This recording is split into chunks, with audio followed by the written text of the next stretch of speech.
Dakota, and today I'm going to be going over one of the fastest standard decks you can be playing in the format right now.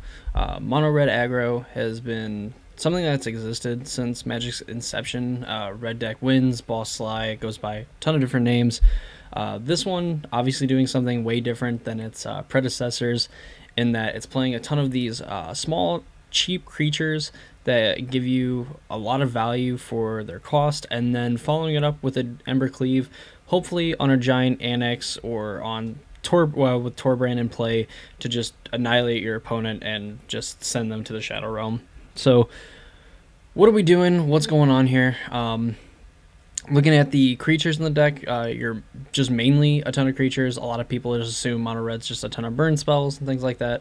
This one is definitely more creature based, and the creature based damage is more important than the burn damage that you get from other spells. So that's kind of why these mono red builds tend to favor more creatures instead of more burn spells. So Fervent Champion, Scorch Spitter, Tin Tree Dodger are your 1-drops. Tin Tree Dodger obviously is basically unblockable. There's not a lot of defenders that get played in the format now that some of the mono white cards that it makes like a 0/4 wall, I can't remember, that can technically block a Tin Tree Dodger. But aside from that, there's not really any creatures with Defender that are being played in the format right now. So Tin Tree Dodger a lot of the time just ends up being like a 1 red for 1/1 haste, so you can pay 1 red to then make it unblockable. Carries an Ember Cleave very well because it gets in for 4 points of damage instead of just 1 that it normally gets. Scorch Spitter, whenever it attacks, it deals a damage to a player or planeswalker it's attacking. It essentially gets to be a 1 mana 2/1. On most boards, if not like this with like combined with Torbrand is basically a 1 mana 6/1, so it's like a build your own ball lightning with some help from Torbrand. Fervent Champion is a card that definitely gets better in multiples as you play them. Notably, this one isn't playing, this version isn't playing Rimrock Knight, so really the only creature that Fervent Champion is pumping is other Fervent Champions, which if you have 2 of them in your opening hand, like Fervent Champion goes from dealing 1 damage to dealing 4 damage between the 2 bodies instead of obviously the 1 damage from the 1 body. First Strike Haste makes it a nightmare to block in combat. It's really good against like the other mono red decks because it just gets to attack into their X1s and profit very nicely. Another one of the creatures that carries an Ember Cleave very well, and a card that you can leave back on defense and play post-combat if you have an Ember Cleave in play, because you can just attach Ember Cleave to it for free after you essentially just tap off for like a Torbrand or like a Bonecrusher Giant or something like that. In the 2-drop slot, Robber the Rich essentially is card advantage. 2/2 Reach Haste. The Reach doesn't come up very often, but when it does, it's kind of sweet. But really, it's there because it's a 2 mana haste creature that's a 2/2, and whenever it attacks, if the defending player has more cards in their hand than you exile the top card of that player's library. And then during any turn you attacked with a rogue, you may cast that card and spend mana as though it were mana of any color to cast that spell. So Cavalier of Gales, the triple blue Cavalier, you can cast for essentially just 5 mana off of a Robber the Rich if your opponent has more cards in hand, and more likely they are going to, especially if you play Robber the Rich on turn 2. You go like land 1-drop, land Robber. They're definitely going to have more cards in hand unless they mulligan to Oblivion, to which if they did, their hand better be totally just full of interaction or you're just going to run them over anyway. Runaway Steamkin can, like its name, run away with the game if it just goes unchecked. Putting counters on it, just getting to cast all your spells, get empty-handed, and then either fill back up or kind of fill back up with a light up the stage, or just flood the board and make your opponent have to have a way to deal with all of your things while you're just beating them down. And again, if they mulligan down to like 6 or 5 cards and you just get to play a Steamkin on turn 2 instead of a Robber of the Rich, and you just get to set up a turn where you just like dump your hand onto the battlefield and tell your opponent what are you going to do about it, usually you end up winning those games. I would say probably about 90 to 95% of the time. Annex is something new that this deck didn't really have in earlier iterations of it, but now just what makes it so resilient and what makes it probably a tier 1.5, if not tier 1. So Annex is huge. His power is equal to your devotion to red, which a lot of the times he just comes down on turn 3 as a 4/3. Other times, like later in the game, like he can end up being like a 5, 6, or even 7 power creature. He carries Embercleave very well because obviously he becomes a 4/3 on turn 3. You attack and you cast Embercleave. Now he's a 6 power creature because Embercleave adds 2 red to your devotion, and then +1/+1 from the Embercleave. It makes him a 7 power creature with double strike. Obviously, just deals 14 damage right there on top of like the other damage that your creatures are doing.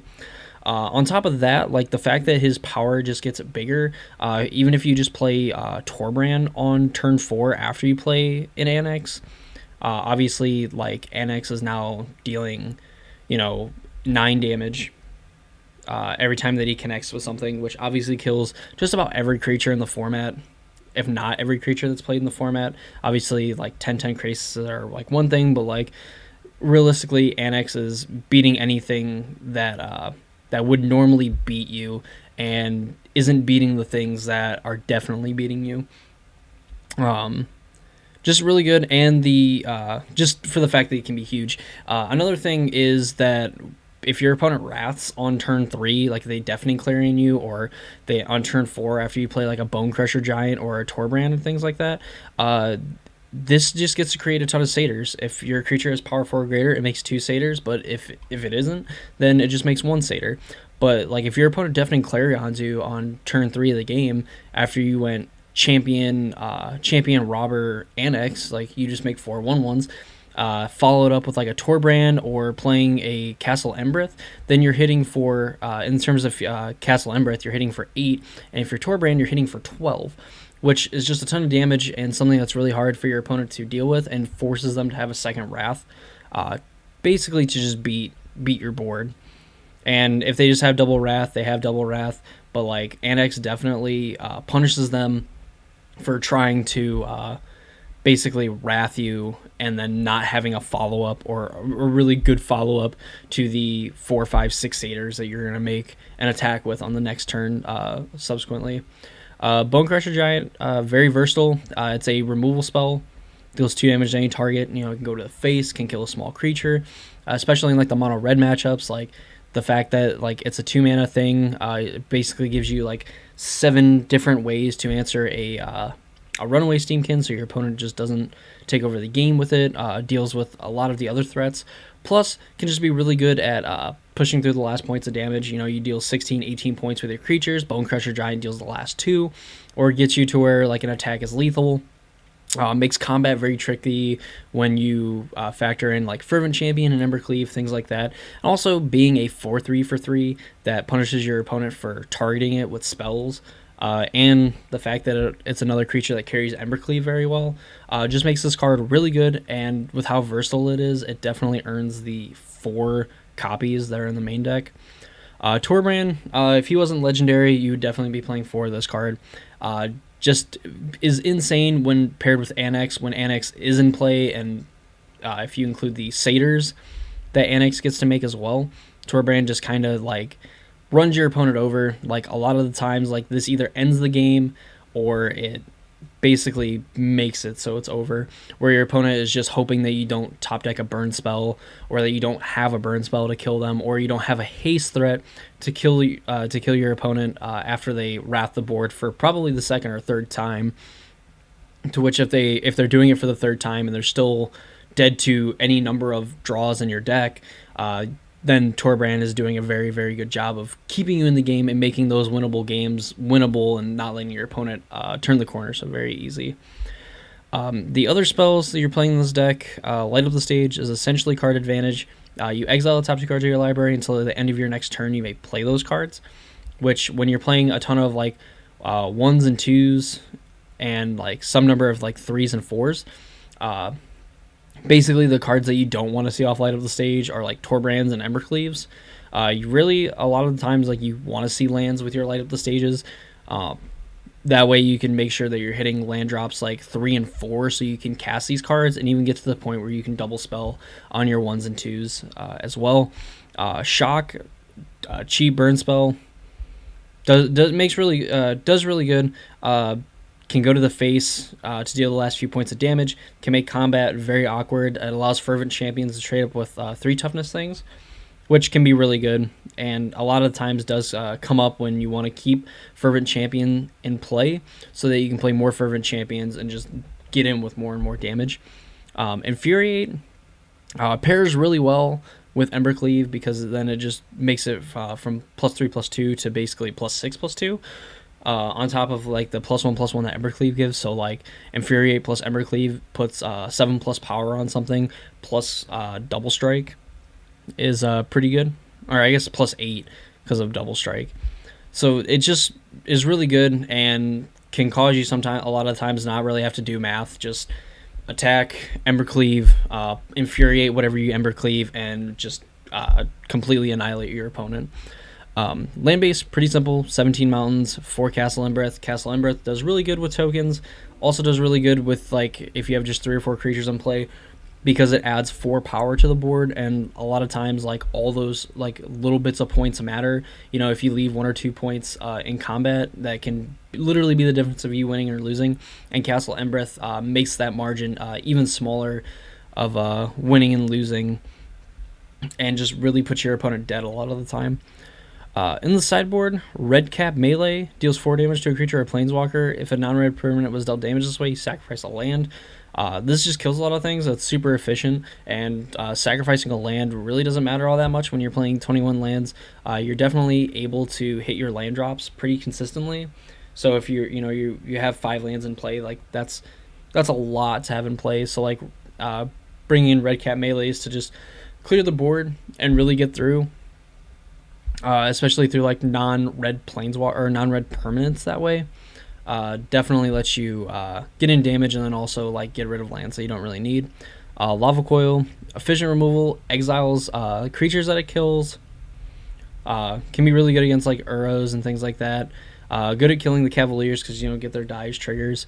Sorcerer's Spyglass does a really good job of shutting off planeswalkers, shutting off dream trawlers, and things of that nature. Obviously, you could also name like other cards. You can name like opposing Castle Embereths, Castle Vantresses, things like that. That just make it really hard for your opponent to try to navigate turns when they're really relying on cards like that.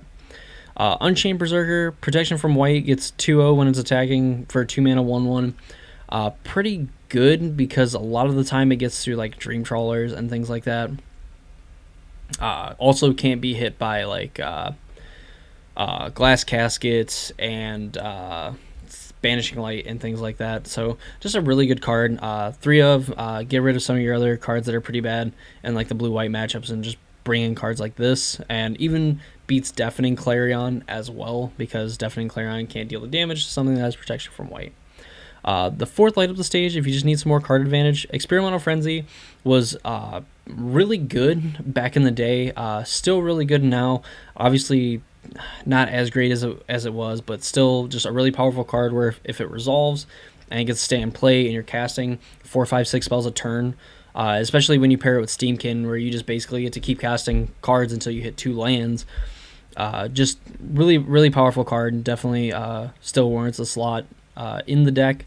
The Crone Award, which is something that's also new, basically lets you take a creature for as long as it remains on the battlefield, forcing your opponent to attack, leaving them wide open for your creatures to attack, and then possibly even destroying their board as well. Even you don't even have to like attack. You can just attack with like the creature that you stole from them, and then like this just wipes their board, unless obviously them attacking all out and not killing you, and then you can just kill them on a crackback.